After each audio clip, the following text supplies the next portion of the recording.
सकता हूं। तो दुर्वासा ऋषि स्नान के लिए गए और जानबूझकर लेट होने लगे।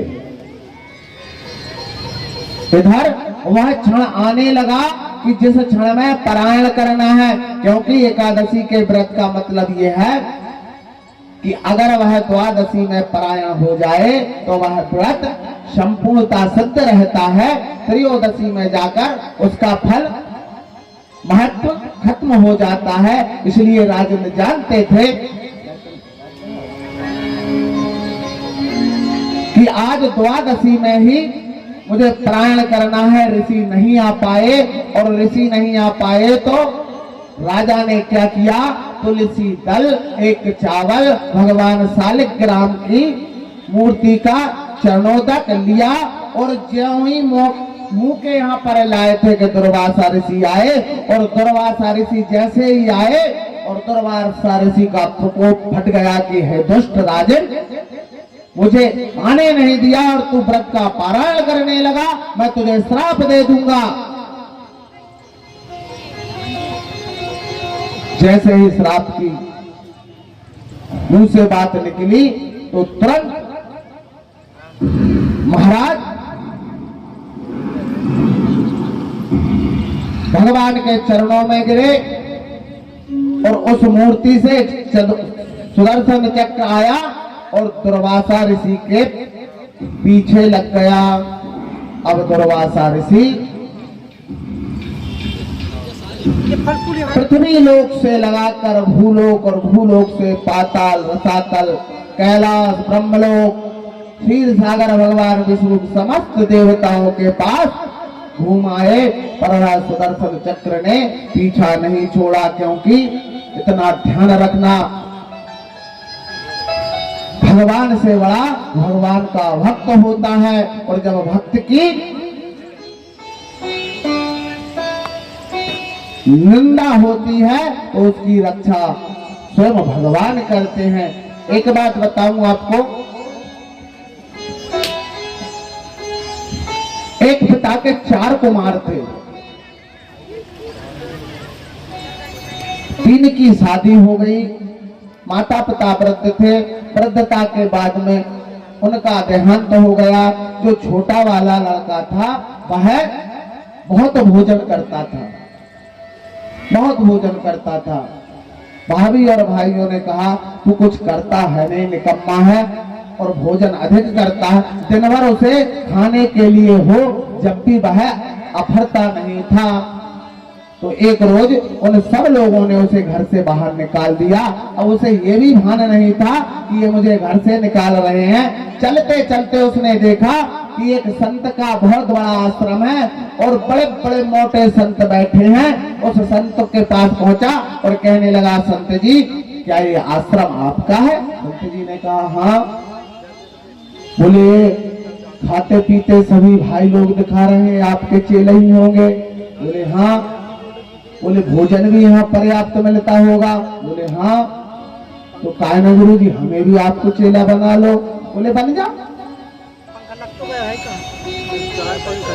गुरु जी ने चेला बना लिया। अब चेला फिर से पहुंचा गुरु जी के पास। बोले गुरु जी भोजन तो पर्याप्त मिला है? गुरु जी ने कही, अरे यार पता कब को भूखो है कि भैया भोजन पर्याप्त मिला है, बेफिक्र रहो, कार्य क्या करना होगा?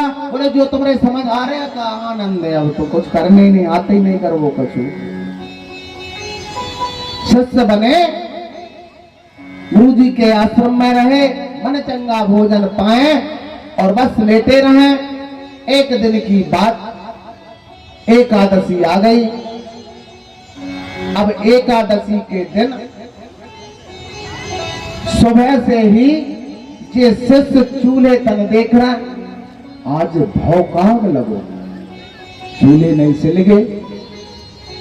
तनक देर देखत देखत गुरु जी के पास पहुंचे के गुरु जी आज समस्या का है अपने आश्रम में?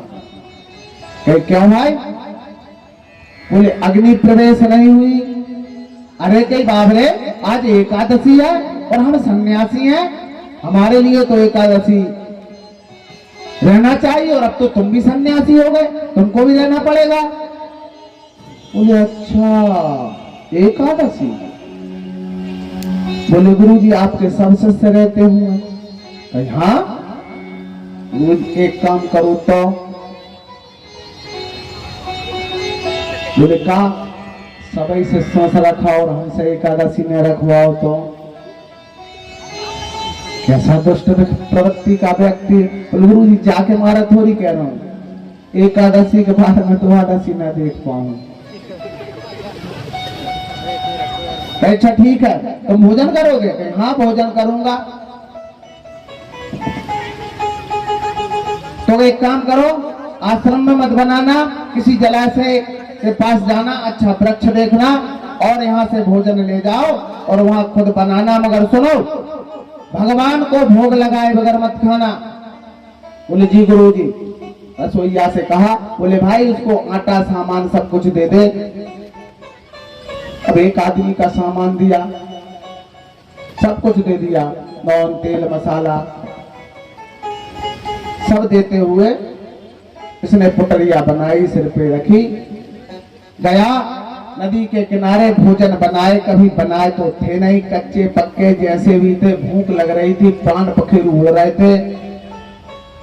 परोस कर बैठा, ध्यान आ गया, अरे गुरुजी ने कहा है कि भगवान को भोग लगाना। अब भगवान से क्या कहें, मंत्र इसको आते नहीं, जल है नहीं। भगवान से कहने लगा।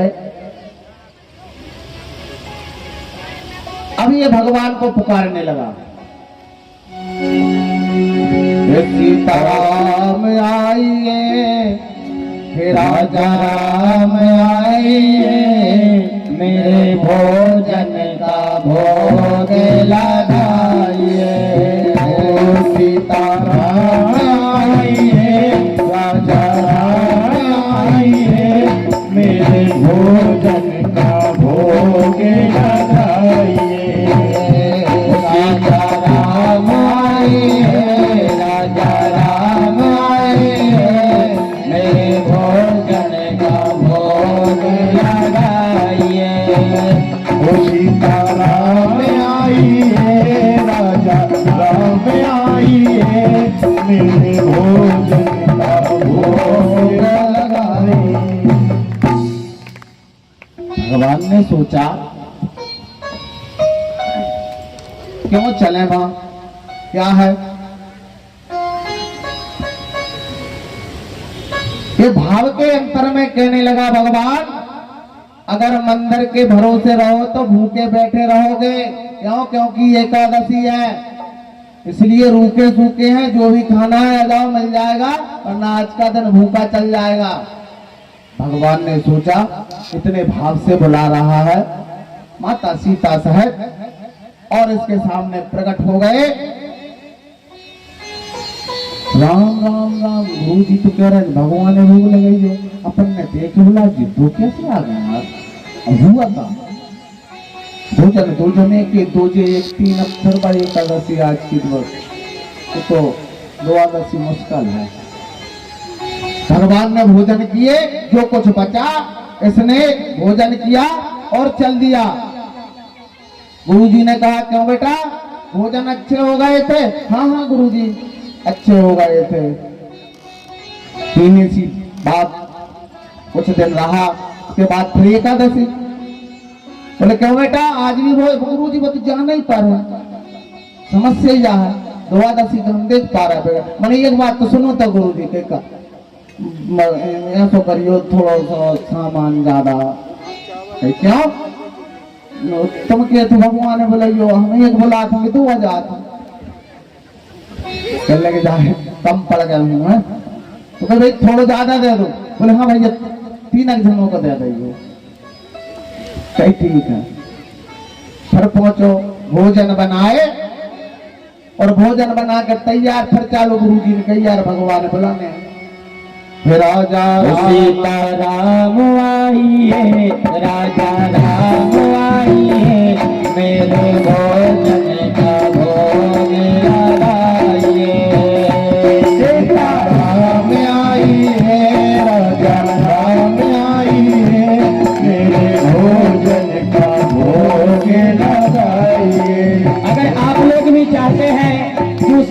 इसी तरह भगवान आपके जीवन में भी और आपका भी भोग लगाए। तो दोनों हाथों को उठाइए और तालियों की सेवा करते हुए क्या कह रहा है? जय हो सीताराम आओ राजा राम आइए, मेरे भोजन का भोग लगाइए। सीताराम आइए राजा राम आइए, मेरे भोजन का भोग लगाइए।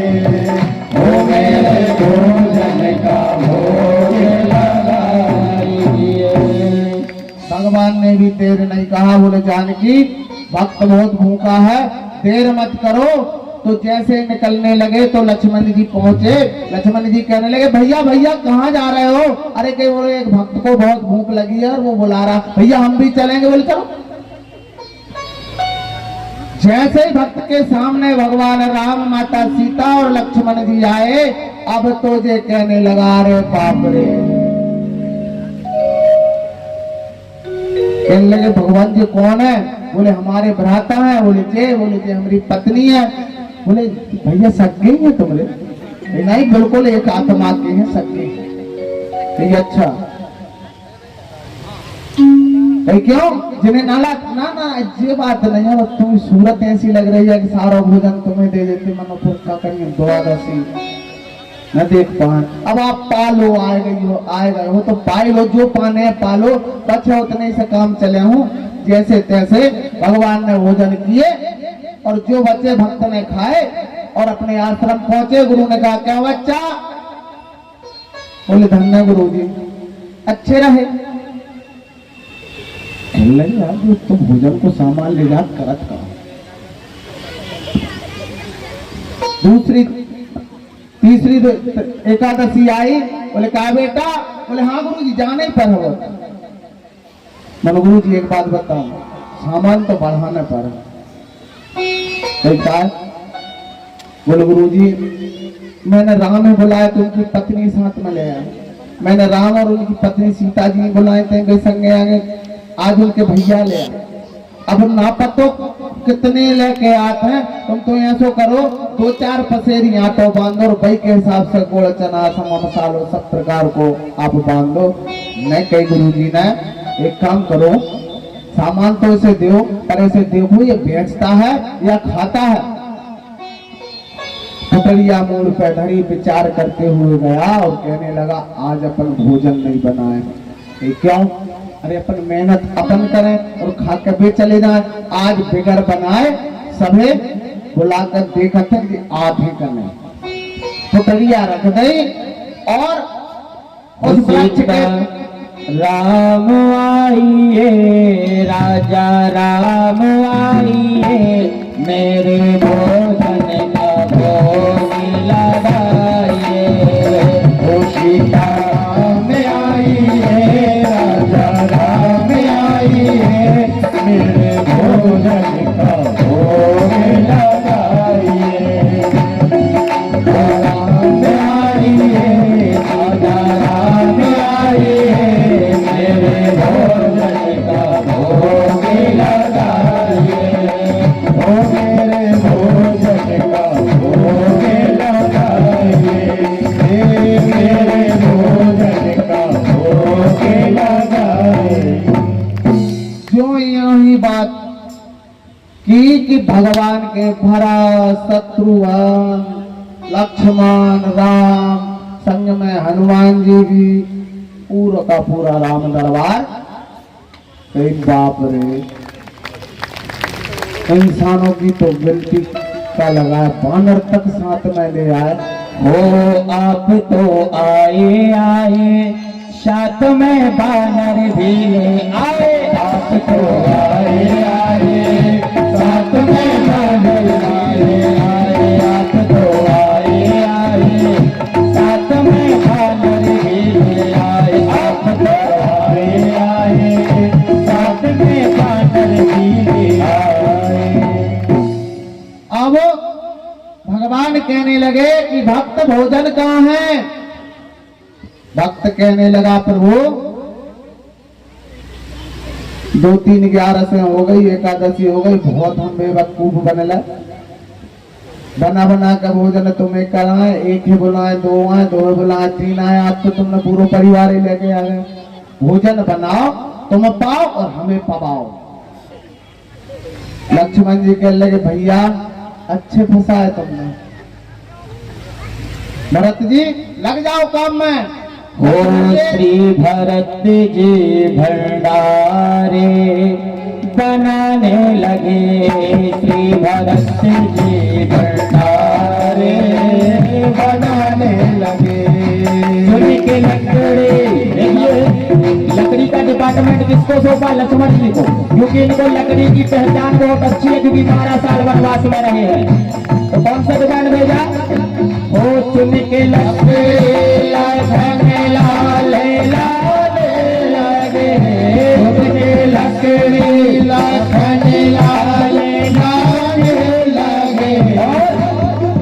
हनुमान जी को क्या ड्यूटी दी? वो फिर हनुमल तो पोछा लगाने लगे, फिर हनुमल तो पोछा लगाने लगे, वो फिर हनुमल तो पोछा लगाने लगे, वो फिर हनुमल तो पोछा लगाने लगे। एक बार दोनों हाथों को उठा कर क्या कहना है? राजा राम आए, सीता राम आई है, मेरे भोजन का भोज लगाइए। राजा राम आई है, संग सीता लाई है, आज भोजन का भोज लगाइए, ओ मेरे भोजन का भोज लगाइए। आज भगवान ने भक्त के भावना के अंतराल में बहकर अपने सारे भ्राता सेवक पत्नी सहित उसका भंडारा भी बना दिया। और भंडारा बनने के बाद सभी ने भोजन पा ही रहे थे कि गुरुजी और गुरुजी के शिष्य पीछे से आ गए और कहने लगे, हरि चित्रकूट तट मंदाकिनी तट प्रगटे रघुकुल नंदन, बोले मधुर वाणी में बाबा हमको दे दो कंदन। चित्रकूट तट मंदाकिनी तट प्रगटे रघुकुल नंदन, बोले मधुर वाणी में बाबा हमको दे दो कंदन। ओ श्री रघुवीर खड़े हैं सन्मत तुलसी तो क्यों रोता? श्री रघुवीर खड़े हैं सन्मत तुलसी तो क्यों रोता? कारण से गल को हनुमान जी बोले बनकर तोता। क्या कहा? दोनों हाथों पर उठा लीजिए। अरे पीछे वाले एक बार दोनों हाथों पर उठा लो, तालियां बजा लो। जय श्री राम। राजा राम आए, सीता राम आई है, मेरे भोजन का भोग लगाइए। राजा राम आई है, राजा राम आई है, मेरे भोजन का भोग लगाइए, मेरे भोजन का भोग लगाइए, मेरे भोजन का भोग लगाइए।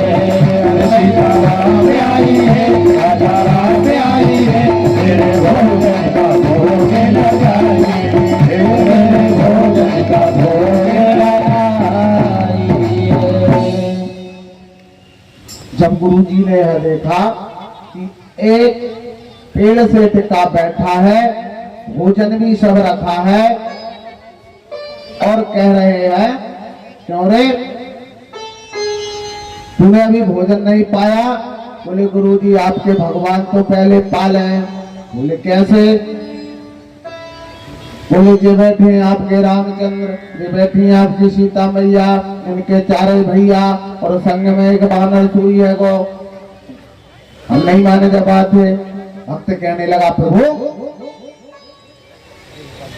मैंने अभी तक कभी मिथ्यावादन नहीं किया, ना मैंने कोई व्रत रहा, ना किसी परमात्मा को मनाया, पर आज गुरुदेव के समक्ष अगर मैं झूठा पड़ गया तो संसार में झूठा बोलने का मुझ पर एक निशान लग जाएगा। इसलिए आपको मेरे गुरुदेव को दर्शन देना पड़ेगा। भगवान राम कहने लगे, हे भक्त, जो भावना तेरे अंदर है वह भावना भी तुम्हारे गुरु के अंदर नहीं है, इसलिए मैं तुम्हारे गुरु को दर्शन नहीं दे सकता। तब गुरुजी से कहा कि गुरुदेव तुम्हारे भगवान ये कह रहे, क्योंकि साधा आदमी था, उसे 11 कुछ पता नहीं। गुरुजी तो उसके वाक्य से समझ रहे थे कि यह परमात्मा से वास्तव में बतिया रहा है या ये खुद बना कर कह रहा है, क्योंकि अज्ञानता बस यह इतने बड़े शब्द नहीं बोल सकता। इसलिए गुरु ने कहा, क्यों, क्या कहा भगवान ने? तो कहा, गुरुदेव क्षमा कीजिए। बोले क्यों? बोले तुम्हारे अंदर हमारे जैसी आत्मा नहीं है। तूने कैसे जाना? बोले गुरुदेव आपके भगवान कह रहे हैं। बोले मेरे भगवान? बोले हाँ, मेरे थोड़ी भगवान। आपने कहा मेरे भगवान को भोग लगाना, आपने भगवान बताए, आपके भोग को लगा रहा हूँ। रोज आपके भगवान आते हैं, भोग करते हैं, उसके बाद चले जाते हैं। आप कह रहे हैं दर्शन दो और मुझे झूठा बना रहे हैं। तो मैंने कहा हमारे गुरुदेव को दर्शन दो। तो भगवान कह रहे हैं तुम्हारे गुरुदेव को पहले तुम्हारे जैसी भावना करना चाहिए। तुरंत गुरुदेव के नेत्रों से आंसू गिरने लगे और जिस शिष्य ने 11 के दिन भी भोजन किए, उस शिष्य के चरणों में अपना माथा नवा दिया। ऐसा शिष्य अगर हो कि गुरु को ही ज्ञान दे दे, वह शिष्य काम का है। जो परमात्मा में अपनी आत्मा संलग्न कर ले, वह भक्त काम का है। बंधुओं, जटा के बढ़ाने से, भस्मी के रमाने से परमात्मा कभी नहीं मिलता। इतना ध्यान रखना। आज एक साधारण भक्त जो कुछ नहीं जानता, जिसे परमात्मा के सारे दरबार के दर्शन हो गए और जो गुरु निरंतर परमात्मा की सेवा कर रहे थे, उनके लिए भगवान ने दर्शन देने से मना कर दिया।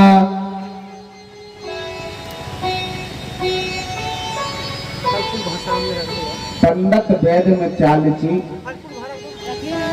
इनकी उल्टी रीत सुनी है कि नहीं? पंडित वेद मिसालची, इनकी उल्टी रीत। गैल बतावत और को आपन कूदा भीत। मंच पर जरूर बैठू, मानवे वाली बात हो, वही मानी हो। कैसा मंच पे हो, बता बाहर हो, तुम्हें मना करत। एक पंडित जी कथा कर रहे थे, सामने धर्म पत्नी भी बैठी थी। एक शिष्य से कहा, बोले भैया सब्जी धरे ही घर पर। शिष्य ने सभी प्रकार के भोजन रखे आए और पंडित जी आज ही प्रवचन दे रहे थे कि गोंदरी नहीं खाना चाहिए, लहसुन नहीं खाना चाहिए, भट्टा नहीं खाना चाहिए।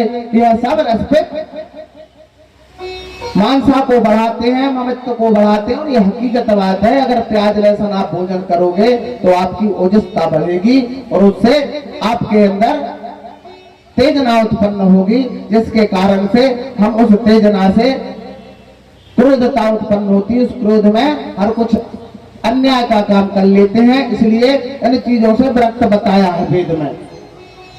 परंतु गुरु जी भी खाते, कथा से निपटे, घर पहुंचे तो नहीं श्रीमती जी ने जितने भटाते सबरे लेके फेंक रहे। कहा गेल में गुरु जी आए, लगे क्यों प्रिय ये सब्जी बाहर क्यों फेंकी है? बोले लो पे तो तुम कह रहे थे मंच पर कि भट्टा नहीं खाना चाहिए, तो मैंने कहा कि आज ही आज हमारे गुरु जी ज्ञान हुआ तो बाहर पे। अरे बाबरी, कहने के लिए कुछ और होता है और करने के लिए कुछ और होता है। मैंने तो उनसे कहा है, मैंने थोड़ी कहा है। तो भैया मानने वाली बात मानियो, नहीं तो हाल कैसे हो जाए। 4 गांव के मोड़ा मोड़ी थे, साथ में हमारी खपड़िया के समझो आ जाए बैठे, हम खेल रहे थे भाई। नहीं खेल लगे जहां के भैया हमरे नाम ले रहे थे। खेलत खेलत कहो हमारे गांव के कुम्हार को गधा को पिल्ला हो, गधा को पिल्ला छोटे से बहुत अच्छो लगत, पाए खिला रहे थे। कछु इन ताने कछु हम ताने निकल गए हंसा।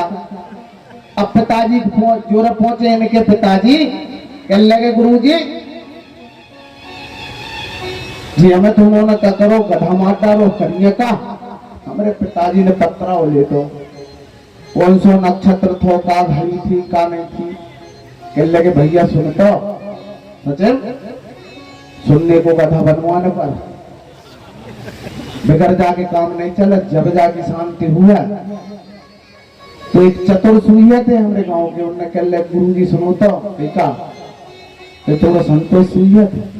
चलो है रुक जा तनक देखे हम गलती हो गई, फिर से पीछे लपेटो। कह लगे हाँ तो फिर एक कोई बात नहीं है। गुरुजी ने खट्टे से होशियार तो थे, दोहा बनाओ। कह लगे चार लड़कवा गाँव के,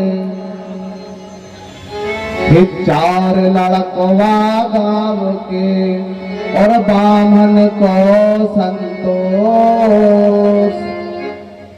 और एक गधा मर गया तो कछु नहीं है दोष।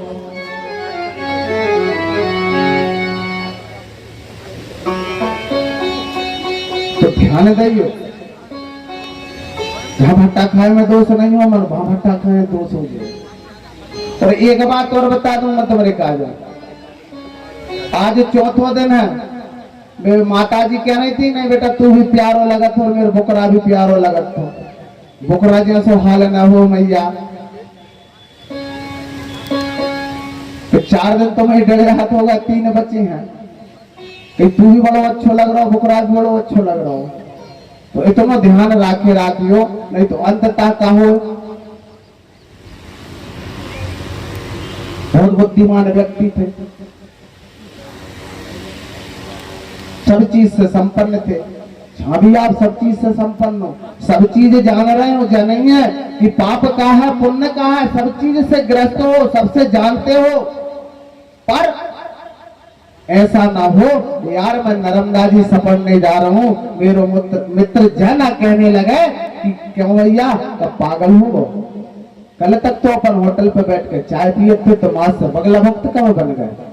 जा चीजें छोड़ दो, जब जागे तब सवेरा।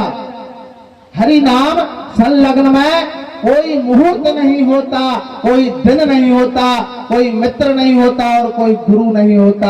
आत्मा ही परमात्मा है। जिस दिन से तुम्हारे मन में संकल्प आ जाए कि आज मैंने समस्त मेरे कार्यों से विरक्त होने का संकल्प लिया है, सब कार्य को मैं संपन्न करके उसके बाद मैं धर्म का कार्य करना अवश्य प्रारंभ आज ही से करता हूं, तो आज ही से प्रारंभ हो जाएगा। और नहीं तो ये सो हो जाए कि काग पढ़ा दे पिंजरा और पढ़ गए 4 वेद। 4 दिना 7 दिना जिन्हें मैं बुकरा जैसो चिल्ला के चल जाऊं, सबरो ज्ञान दे जाऊं, और साल के बाद में आऊं तो तुम कहो कागुरु जी कहाँ क्यों। मैं सुना होगा इतो चिन लोग ने जो मोड़ा अपने जैसे औथोर गान बैठ के अपनी जैसे भाषा में कथा कही थी। काग पढ़ा दे पिंजरा और पढ़ गए 4 वेद, और जब सुध आई अपनी तो रहे ढेर के ढेर। काग के ये बच्चा को सोने के पिंजरा में 5600 भोग सोन थार में करायो है। जलपान कीन मधु कहू काल धोखे से खिड़की खुल जाते जाते देखो, जब बैठो तो बैल की धूलर पे दिखायो। बंधुओं सत्कर्म और सत धर्म को सुनकर उस पर चलना कर्तव्य तुम्हारा है। इस धर्म में कार्य करने में ना कोई शर्म ना कोई झिझक होना चाहिए, क्योंकि जिस परमात्मा ने हमें धराधाम पर भेजा है उसका मुख्य कारण ही धर्म है, और उसमें शर्म किस बात की।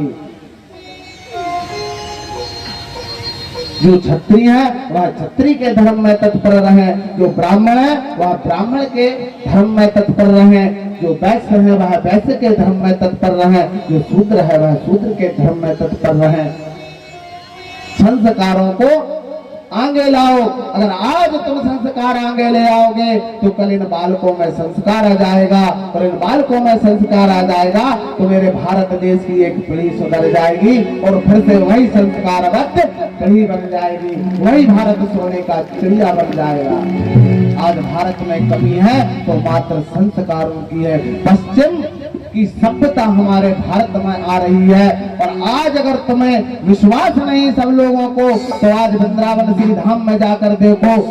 ऑस्ट्रेलिया, जिम्बाब्वे और वे काले लोग कहाँ के रहते हैं, वे आकर और श्रीधाम वृंदावन में भगवान के समक्ष ऐसे नाचते हैं जैसे पागल हो गए हो, भक्ति में ऐसे लिप्त हैं जैसे इन्होंने आज से ही परमात्मा को अपने हृदय में धारण कर लिया है। और हम जो परमात्मा को मानने वाले थे, जो परमात्मा के समक्ष नित्य नित्य नियम से परमात्मा के प्रति भोग अर्पण करते थे, बिगर तिलक के घर से नहीं निकलते थे, धोती और कुर्ता पहनते थे, आज हम फटे पैंट और शर्ट पहन रहे हैं। और जो फटे पैंट शर्ट पहनते थे आज वह धोती कुर्ता पहनकर वृंदावन में नाच रहे हैं। मेरे लगी श्याम संग थी चाहे दुनिया क्या जाने, मेरी लगी श्याम संग थी ये दुनिया क्या जाने, मेरी लगी श्याम संग थी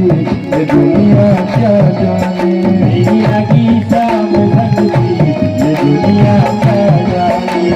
क्या जाने रे कोई क्या जाने, क्या जाने कोई क्या जाने, क्या जाने रे कोई क्या जाने, क्या जाने कोई क्या जाने। जो मिल गया मिल गया। सभी दोनों ऊपर हाथ उठाकर बोले कृष्ण कन्हैया लाल की जय हो। मुझे मिल गया मन की थी ये दुनिया क्या जाने, मुझे मिल गया मन का ये दुनिया क्या जाने, मुझे मन का ये दुनिया क्या जाने।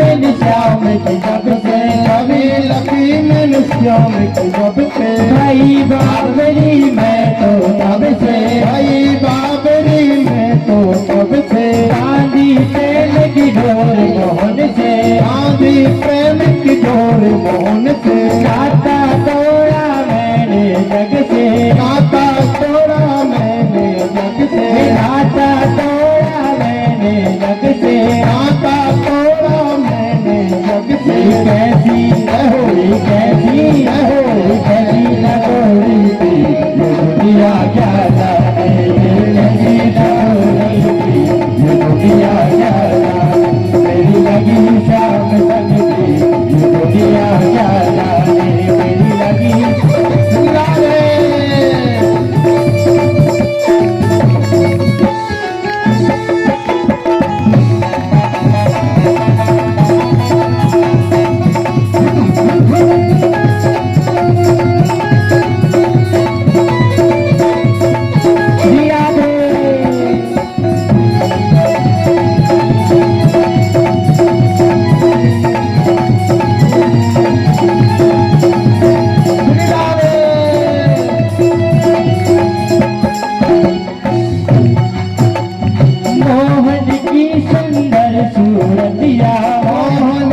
सुंदर सूरतिया मन में बस गई मोहन मूर्तिया, मन में बस गई मोहन मूर्तिया, सबसे ओढ़ी श्याम चुनरिया, सबसे ओढ़ी श्याम चुनरिया, लोग कहे मैं भई बाबरिया, लोग कहे मैं भई बाबरिया, लोग कहे मैं भई बाबरिया, लोग कहे मैं भई बाबरिया। छोड़ी जगत की री, ये दुनिया क्या जाने, मेरे लगी शाम संग की, ये दुनिया क्या जाने, मेरी लगी शाम संग की, ये दुनिया क्या जाने। अरे क्या जाने रे कोई क्या जाने, क्या जाने कोई क्या जाने, क्या जाने कोई क्या जाने, मोहे मिल गया मिल गया मन का भी, ये दुनिया क्या जाने, मुझे मिल गया मन का भी, ये दुनिया क्या जाने। बोलो कृष्ण कन्हैया लाल की जय हो। परमात्मा के समक्ष संलग्न होना ही इस जीव आत्मा का परम कर्तव्य है। आइए कथा में प्रवेश करते हैं। महाराज परीक्षित कहने लगे, हे भगवान, आपने जब सृष्टि की रचना की बात छेड़ी थी, उस समय आपने एक ही भगवान के पार्षद को जो श्राप लगाता है हिरण्यकश्यप और हिरण्याक्ष, उनमें से हिरण्याक्ष की कथा सुनाई, पर वह हिरण्यकश्यप जो तपस्या करने चला गया था उसका क्या हुआ प्रभु, उसका आपने कोई उल्लेख नहीं दिया। कहने लगे, हे राजन, बहुत अच्छा प्रश्न किया है तुमने, आज उसका भी उद्धार कर देते हैं।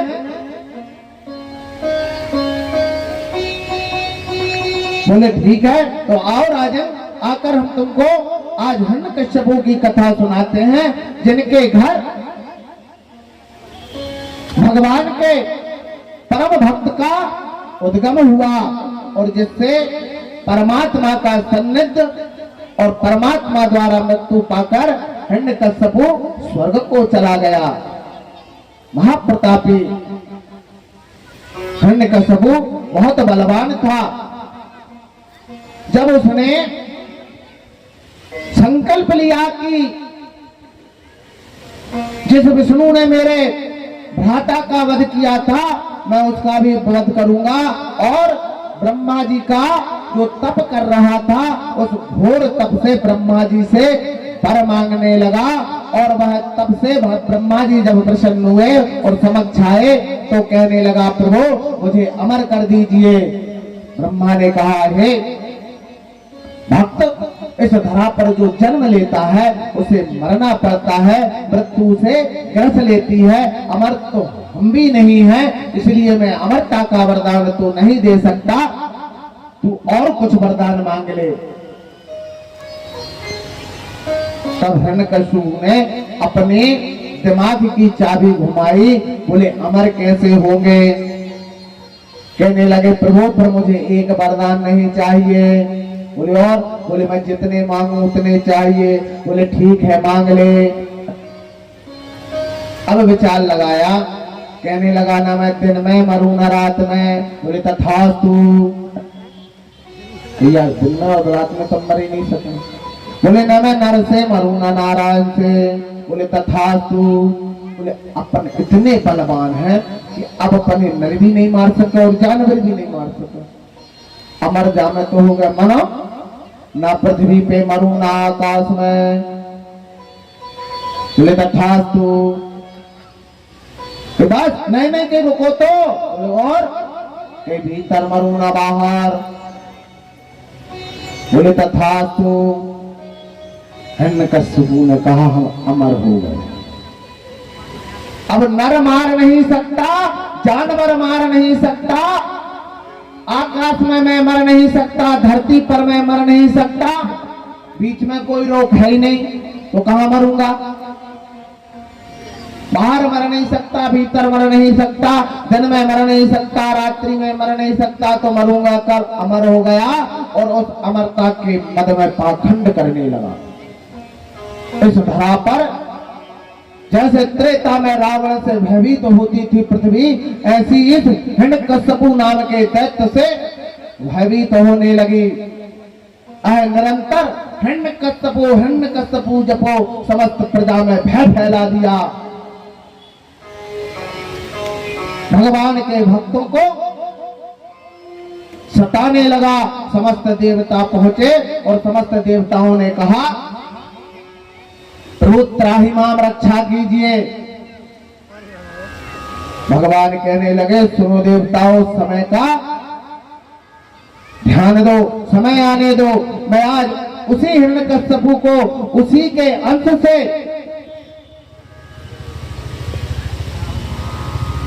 दंड दिलवाऊंगा, क्योंकि मुझे इस पृथ्वी पर एक धर्म की स्थापना करना है कि आताताई पिता के घर ही धर्मात्मा पिता हो पुत्र हो सकता है। इसलिए पहला दिन ऐसा पुत्र हिरण्यकश्यपु के घर जन्मा। कयाधु पत्नी थी हिरण्यकश्यपु की। हिरण्यकश्यपु जब यह वरदान पाकर आया, संतुष्ट नहीं हुआ, और संतुष्ट नहीं हुआ तो उसके मन में यह विचार आया कि अब ब्रह्मा जी की फिर से मैं तपस्या करूं, और तपस्या कर कर पहले यही वरदान मांगूंगा कि मेरे हाथों विष्णु की मौत हो। मन में विचार करके घर से निकला। सभी देवताओं ने सोचा कि अगर इसने तपस्या की और अगर ऐसा हो गया तो ब्रह्मा को वरदान देना पड़ेगा, क्योंकि देवता चाहे वो राक्षस हो या देव हो, अगर देवताओं का मंत्र जो जपता है और देवताओं को जो प्रसन्न करता है, वर तो उन्हें देना ही पड़ता है। यह विधि का विधान है। भगवान शिव ने अपना जो भस्मांग चूड़ा था भस्मासुर को सहता दे दिया था। ये भी नहीं जाना कि अगर इसने मेरे ऊपर हाथ रख दिया और कह दिया भस्म तो काल ही भस्म हो जाएगा, पर नहीं, देना पड़ा। भक्त के बस में है भगवान। अब देवताओं ने सोचा कि कुछ उपाय किया जाए, तो उन्हीं देवताओं में से पक्षी बनने का सबसे अच्छा तरीका अग्निदेव को आता था, और अग्निदेव एक तोता बनकर एक पेड़ पर बैठ गए।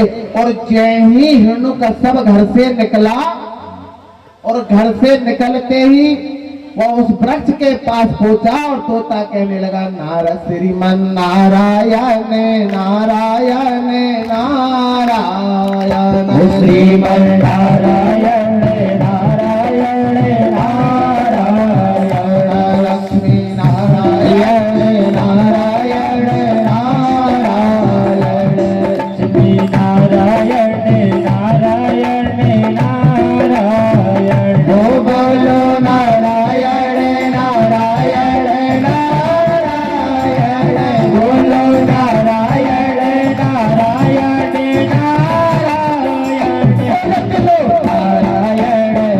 नारायण नारायण रट लो नारायण नारायण नारायण। हिरण्यकश्यपु ने कहा, अरे राम राम राम, अशुभ हो गया, अशुभ हो गया।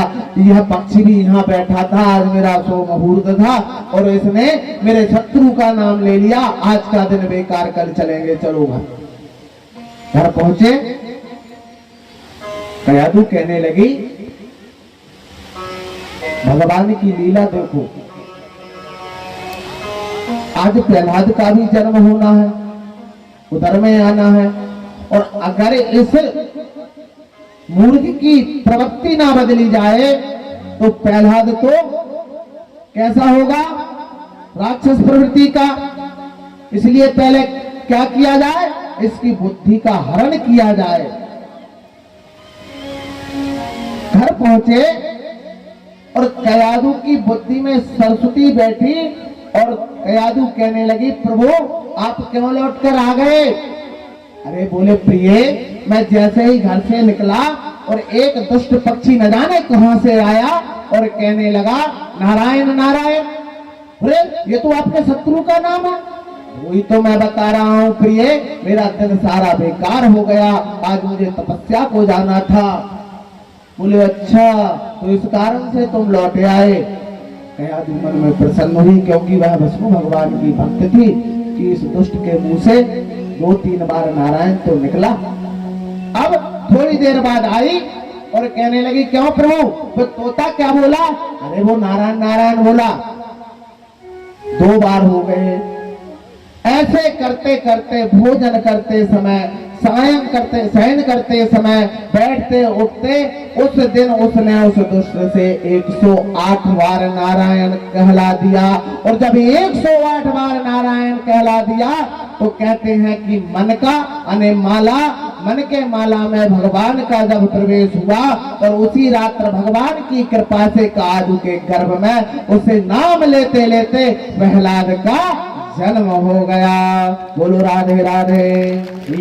जब किसी भक्त को धरा पर लाना पड़ता है भगवान को, तो पहले से ही उसकी व्यवस्था जमा दिया करते हैं। अब दूसरे दिन हिरण्यकश्यप तपस्या के लिए जाता है।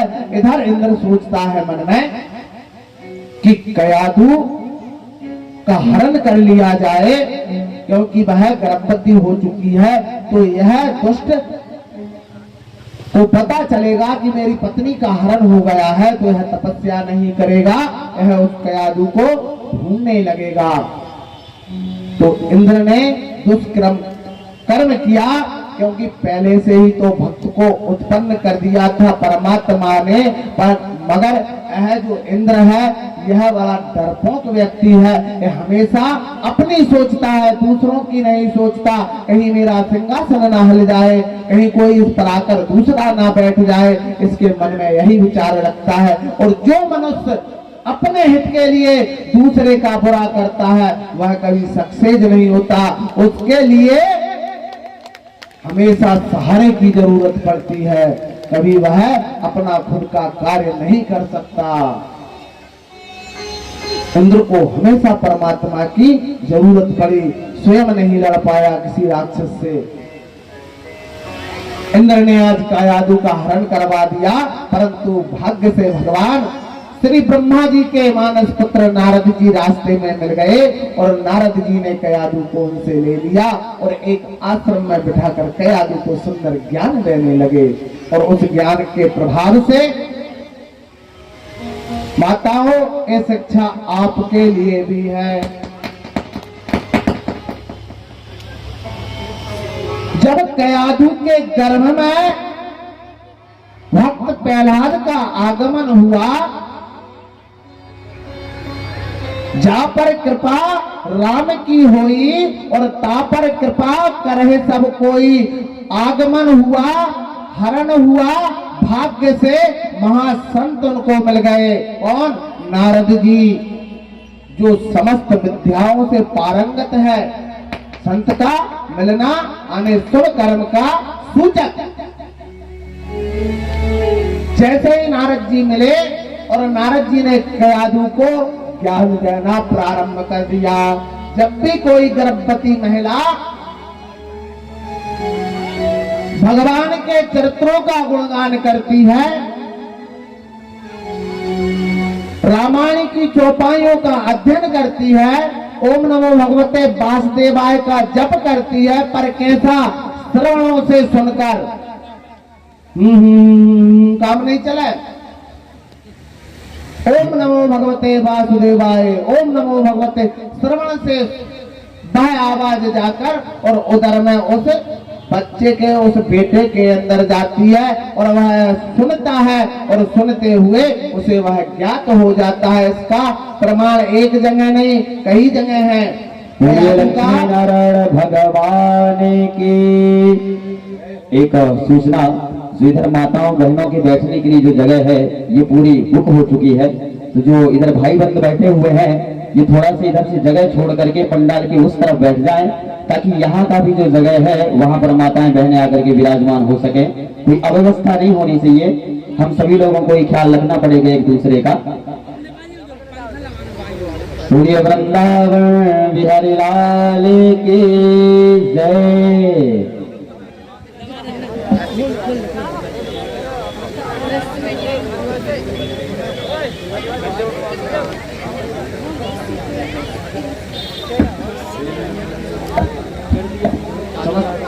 समस्त श्रोतागणों,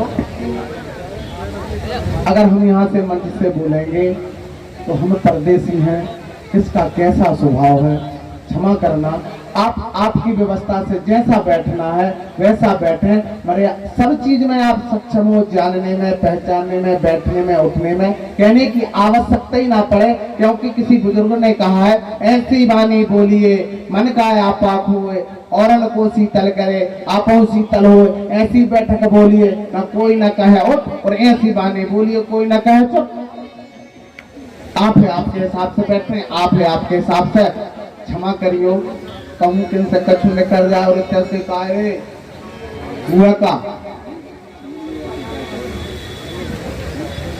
तो नारद जी भगवान जब कयाधु को मिले और सुंदर उपदेश दिए, और वह सुंदर उपदेश से वह बालक सुंदर और गुणवान हुआ। तुम में भी जो मां बहन अपने बालकों को जन्म दे रही हो, वह सुंदर गीता का अध्ययन करें। अगर नहीं आ रही पढ़नी तो किसी विद्वान ब्राह्मण को बुलाकर उसका पाठ सुने, या रामायण जी की चौपाइयां पढ़ें, सद्विचार मन में लाएं, और घर में सास नंद से लड़ना बंद कर दें। कब तक? जब तक उस बालक का जन्म नहीं होता।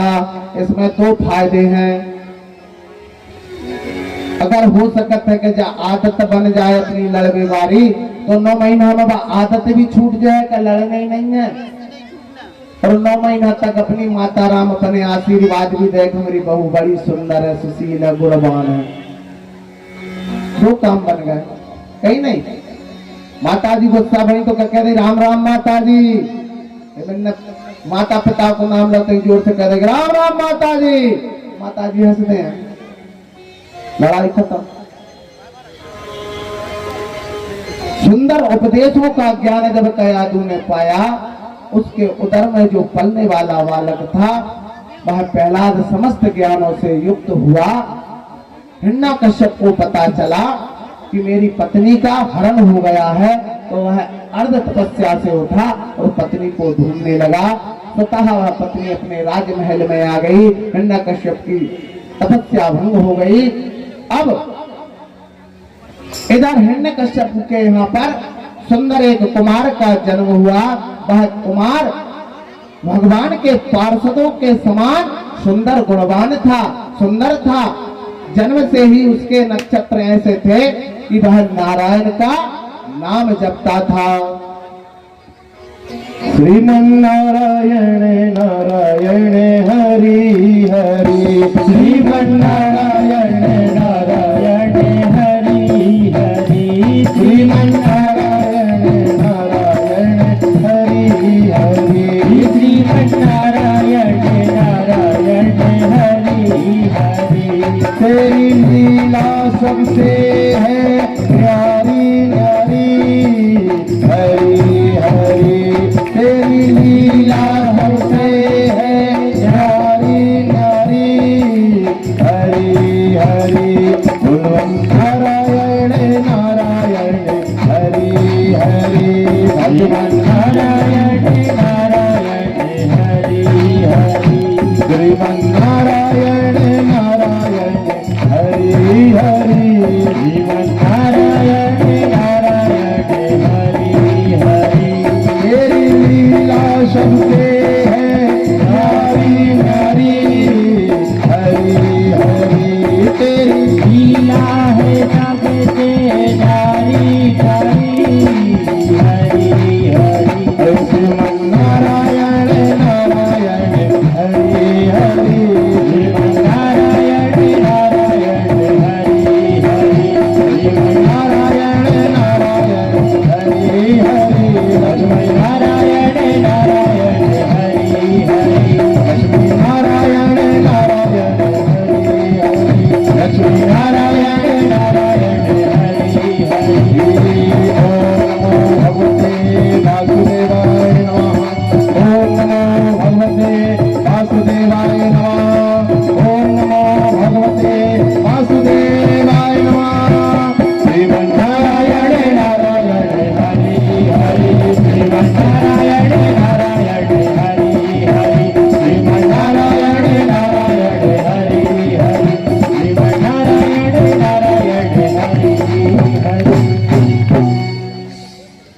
हमारे राजेश कुशवाहा जी, राष्ट्रीय कार्यकारिणी सदस्य कुशवाहा महासभा भोपाल, कृपया आप गुरु जी महाराज का आशीर्वाद प्राप्त करें।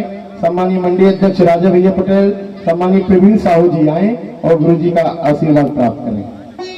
बोले गोपाल कृष्ण भगवान की जय हो।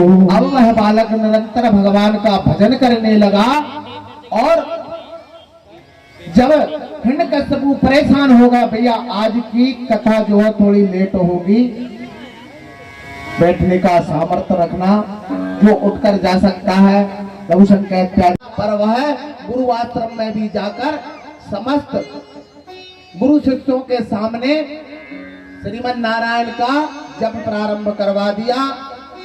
और गुरु जी आए तो हिरण्यकश्यपु जपने लगे और गुरु जी गए तो नारायण नारायण जपने लगे। इस प्रकार से हर प्रकार से वह नारायण के नाम का उच्चारण धरा पर फैलाने लगा। श्री कृष्ण गोविंद हरे मुरारी, हे नाथ नारायण वासुदेवा। श्री कृष्ण गोविंद हरे मुरारी, हे नाथ नारायण वासुदेवा। एकमात स्वामी सखा हमारे, एकमात स्वामी सखा हमारे, हे नाथ नारायण वासुदेवा। श्री कृष्ण गोविंद हरे मुरारी, हे नाथ नारायण वासुदेवा। राधे कृष्ण राधे कृष्ण राधे राधे राधे राधे राधे कृष्ण राधे कृष्ण राधे राधे राधे राधे। और कैसी ढेर लगाई सबरिया, कैसी ढेर लगाई सबरिया। हे नाथ नारायण वासुदेवा, कैसी ढेर लगाई हो। हे नाथ नारायण वासुदेवा। सभी लोग दोनों ऊपर हाथ उठाते हुए करतल ध्वनि से भगवान का श्रवण करते हुए, श्री कृष्ण गोविंद हरे मुरारी, हे नाथ नारायण वासुदेवा। श्री कृष्ण गोविंद हरे मुरारी, हे नाथ नारायण वासुदेवा। बोली प्राण पुरुषोत्तम भगवान की जय हो। तुम सब लोग कह रहे होंगे गुरुजी गान भी नहीं देते, बजान भी नहीं देते, निरंतर बकर बकर बकर बकर लगे रहते, ये सब मेन कारण आपका है। पूछो क्यों? अगर आप लोग ठीक 1 बजे यहाँ पर मेरी कथा प्रारंभ करवा दें तो मेरे लिए समय मिल जाएगा, और समय मिल जाएगा तो मैं विस्तृत कथा को तुम लोगों में सुना सकूं। अब एक बात बताओ भैया, समय नहीं है तो रेस्ट तो मानना पड़ेगा, गाड़ी में जल्दी पहुंचने ड्यूटी में 5 मिनट कमी, नहीं तो प्रिंसिपल आके कहे भैया क्या कर रहे थे, अबे तक आए नहीं। वह बालक को हर प्रकार से दैत्यराज ने समझाया पर नहीं समझा, अब तो उसे कंदराओं से गिराने लगे। जहां भयानक सर्प रहते थे उन कमरों में बंद कर दिया गया, पर भगवान का नाम दिया, काल मृत्यु वो मरे जो काम करे चंडाल का, और काल उसका क्या करे जो भक्त हो महाकाल का। नारायण का भक्त है, जिस नारायण शेष सैया पर सो रहे हैं, जिनके सहस्त्र फन है, उनके भक्त को इन छोटे वाले सर्प क्या मारेंगे। आज भगवान के इन भक्त ने संसार के धरा के जितने भी कठोर कठोर दंड थे वह भोगता हुआ अपने पिता से, और घर आ गया।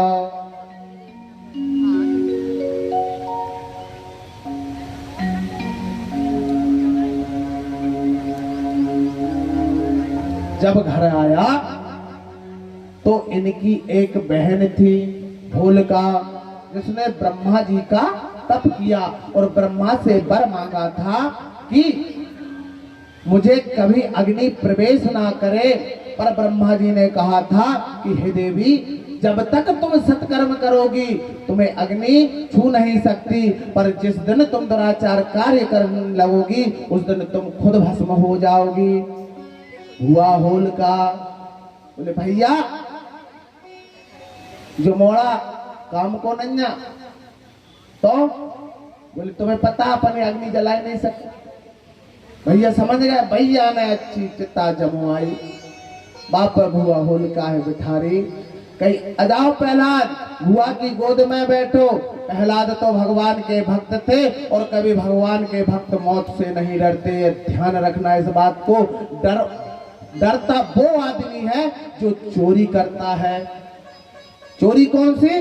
कि परमात्मा से कही कि मैं तुम्हारा भजन करूंगा और यहाँ आकर उसका भजन नहीं किया, यह चोरी है। वह चोर डरता है कि मुझे मौत आएगी, पर वह भगवान का भक्त कभी मौत से नहीं डरता, क्यों? वो तो साहूकार है, निरंतर जप रहा है। अब इसमें तू मौत दे या जीवन दान दे। बुआ की गोद में जाकर प्रहलाद बैठ गए और जैसे ही बुआ ने कहा कि अग्नि लगाइए और अग्नि धुआंधार जैसे ही चली, होलिका के उड़ गए। होलिका अरे आप जाते हो अग्नि जलाने के लिए, होली में जाते हो, एक झंडी बांधते हो, ये वही चुनरिया थी जो उड़ी थी, उसे आज तुम भी जलाते हो। जब एक झंडी लगाते हो और वो पहले यह देखते हो कि किधर गई, फिर उसके बाद डाला देखते हो गांव तरफ गिरा या बाहर गिरा। अगर गांव तब गिरेगा तो कहीं भाई बीमारी आएगी, बाहर तब गिरेगा तो कहोगे भैया अच्छा धन धान उत्पन्न होगा। यही विचार है ना? तुम ये सब बकवास है। जिसके लिए, जैसे भक्त के लिए जिसने जलाया हो, जैसे भक्त के लिए षड्यंत्र रचा हो, उसमें क्या बीमारी और क्या संयोग? कुछ नहीं होता है सब। हाँ, ये विधान है कि होलिका दहन हुआ था।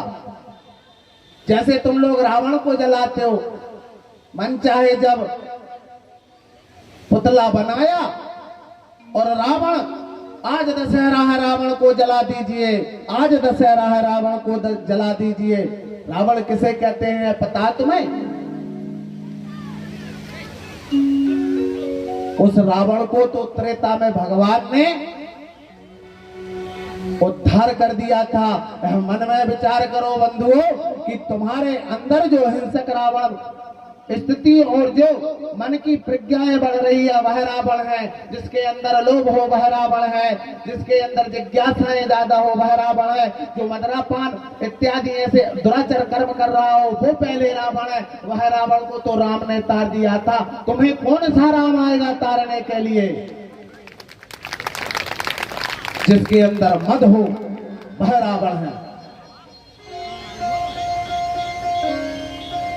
एको हम द्वितीय नास्ति भूतो न भवस्यति, वह रावण है।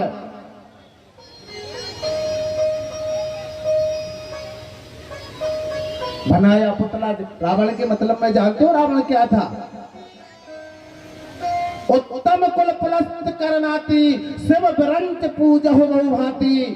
जो परमात्मा भगवान शिव को अपने घर में बैठाकर विरंच के समान निरंतर जप करता था वह रावण है। जटाकटाहत भ्रमण नलप नप निर्धरे विलोल बीच वल्लरे विराजमान मूर्धने धगत धगत धगत जलप भाव भाव पाट के सूर्य चंद्र से करे रति प्रतीक्षा। वह रावण है। रावण है क्या? रावण एक विद्वान है। रावण को पता था किसी दिन रामचरितमानस का सम्मेलन हो और इस दास को याद करना, मैं रावण की व्याख्या करके बताऊंगा कि रावण सीता का हरण क्यों किया। रावण वह पार्षद था भगवान का। और एक बात ध्यान में रखो कि जो पार्षद भगवान का था, जो जान रहा है कि मुझे अवतार लेंगे परमात्मा और जिस परमात्मा का मैं पहरेदार हूं वह परमात्मा की पत्नी जन्म लेगी, उसको मैं स्त्री बनाऊंगा, रावण जानता था।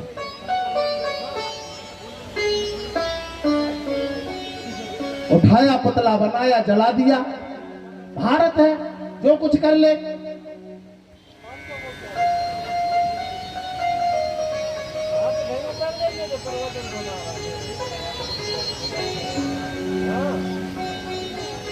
आज होलिका के ध्यान हो गया हिरण्यकश्यपु परेशान हो गया कि इस बालक का क्या किया जाए, इस बालक का क्या ना किया जाए, निरंतर मेरे शत्रु का जप कर रहा है। तो अब बालक से पूछा कि पहले तो तू ये बता कि भगवान रहता कहाँ है।